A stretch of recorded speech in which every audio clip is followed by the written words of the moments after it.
The story of Nooruz. King Jamsheed was the fourth king of Peshdad, the first dynasty of ancient Iran.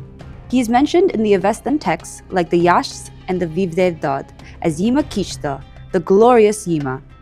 He is the only king of the Peshdad dynasty mentioned in the Gathas by the prophet Zarathustra. He is the most mentioned among the ancient kings of Iran in the Iranian literature. Jamsheed was one of the most celebrated and remembered kings of ancient times. His rule is referred to as the Golden Age in ancient Iran because people enjoyed remarkably good health and lived very long lives.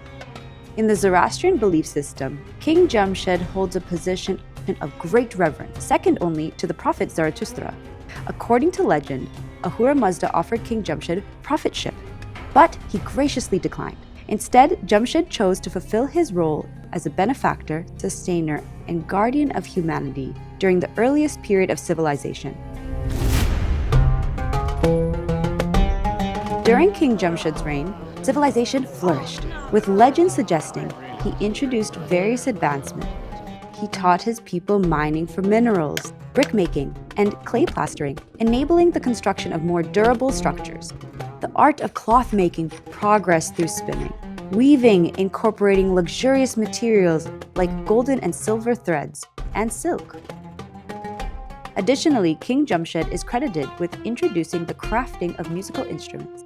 The concept of perfumes derived from musk, amber, and fragrant flowers like roses, and the practice of fumigating homes with incense like frankincense, amber, myrrh, camphor to create pleasant aromas. Furthermore, he introduced the utilization of plants and herbs for medicinal purposes.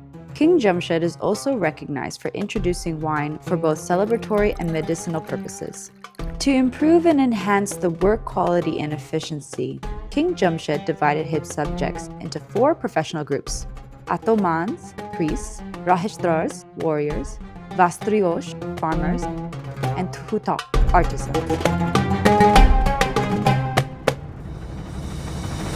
King Jamsheed is also attributed with creating a remarkable device called the Jami Jamsheed, which purportedly enabled him to perceive both the past and the future.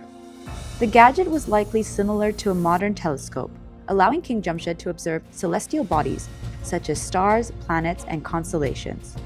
Through studying these heavenly bodies, he gained insights into events of the past and predictions about the future. King Jamsheed enjoyed the significant favor from Ahura Mazda and other divine entities due to his piety and compassionate deeds. Ahura Mazda frequently communicated with him through Sarosh Yazad and Yazat, associated with intuition. Legend has it that Ahura Mazda warned King Jamsheed of an impending catastrophic snowstorm that would blanket the entire world in ice and snow.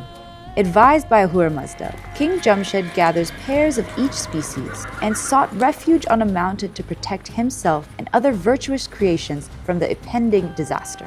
Following this counsel, King Jamsheed established a settlement known as Vare Jamkar, meaning the settlement made by Jamsheed.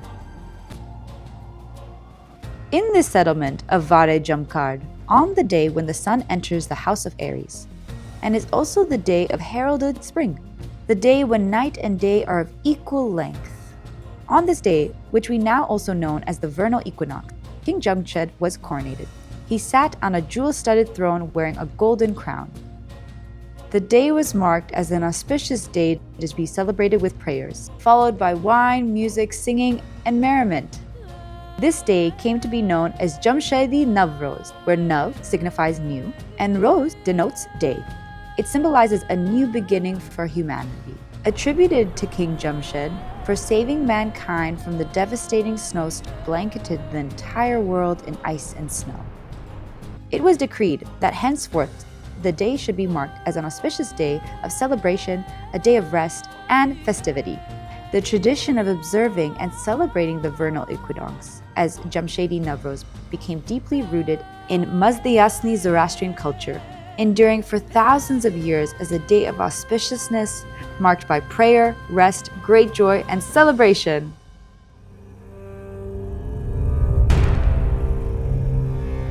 The kings of ancient Iran, or the Persians, practiced Zoroastrianism, and the Persian Empire was one of the largest empires in ancient history. stretching from Afghanistan and Pakistan in the east to Egypt and the Balkan Peninsula in the west. At the height of the Persian Empire, Navruz was celebrated as the most significant day of the year. During this time, rulers of the empire's subject nations were summoned to Persepolis to offer gifts and pay homage to the king. Navruz also provided the king with an opportunity to demonstrate his generosity, as he would forgive debts, release prisoners, and distribute gifts.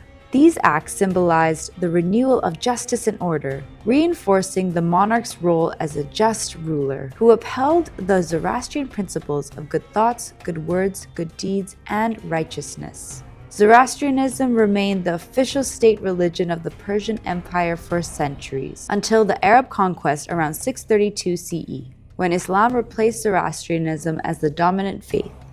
However, Navruz continued to be an integral part of the region's cultural traditions and gradually evolved into a secular holiday celebrated by people of all faiths, including Christians, Jews, and Muslims. Today, Navruz is observed not only in Iran, but also in Afghanistan, Azerbaijan, India, Pakistan, Turkey, Uzbekistan, other countries with historical ties to Persia. Additionally, diaspora communities around the world in North America, Europe, and beyond partake in the celebrations. The enduring relevance of Navruz is reflected in the beliefs of its celebrants, who view the holiday as a time for renewal, family, connection, and reconnecting with nature, especially in an era facing increasing challenges. The timeless values of reflection and resilience associated with Navruz are more important today than ever before. Currently, more than 300 million people worldwide celebrate Navruz, and in 2010, the United Nations General Assembly declared March 21st as International Nooruz Day.